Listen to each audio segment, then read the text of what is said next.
সবাই প্রতারক হয় না, সবাই ছেড়ে যায় না। কখনো কখনো নিয়তি দুজনকে আলাদা করে দেয়। আসলে ভাগ্য বলে একটা জিনিস আছে, যে মানুষটা তোমার ভাগ্যে নেই, শত চেষ্টা করলেও সে মানুষটা কখনো তোমার হবে না। প্রায় দেখা যায় দীর্ঘ 8-10 বছর সম্পর্ক আগলে রাখার পরেও মানুষ দুটি আলাদা হয়ে গেছে। দুজনের চাওয়াতে কোনো ত্রুটি না থাকার পরেও তারা এক হতে পারেনি।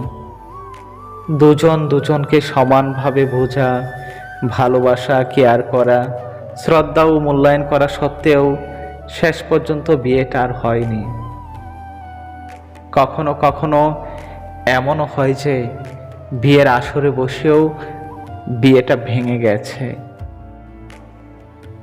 আবার সব কিছু ঠিকঠাক মতো চলার পরেও দেখা যায় যে মানুষ দুটি মিউচুয়াল ব্রেকআপ করে নিয়েছে। মানুষ দুটি একে অন্যের হতে পারেনি, তবুও যোগাযোগ আছে, শ্রদ্ধা ও ভালোবাসাটা আগের মতোই আছে। এরকম অনেক উদাহরণও আছে। আসলে জন্ম, মৃত্যু আর বিয়ে, এই তিনটি বিষয়ে মানুষের কোনো হাত নেই। সৃষ্টিকর্তা এই বিষয়গুলো নিজের হাতে রেখে দিয়েছেন।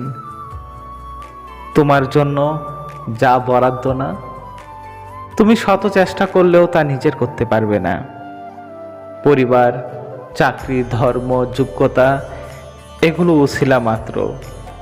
মোট কথা, যে মানুষটা তোমার ভাগ্যে নেই, সেই মানুষটার হাত তুমি যত শক্ত করেই ধরো না কেন, কোনো না কোনো কারণে সে হাত তোমার হাতের মুঠো থেকে ছুটে যাবেই।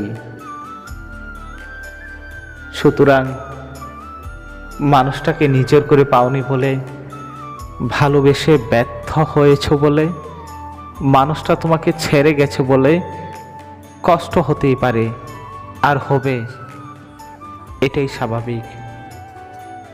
তাই বলে তাকে অভিশাপ দিতে হবে, গালি দিতে হবে, তার নামে বদনাম করতে হবে, তাকে প্রতারক বলতে হবে, এমন তো কোনো কথা নেই। ভালোবাসলে যে তাকে পেতে হবে, এমনও কোনো কথা নেই। থাকুক না কিছু ভালোবাসা অপূর্ণতায়, ভালোবাসা বেঁচে থাকুক বুকের গভীরে শ্রদ্ধার ভালোবাসায়।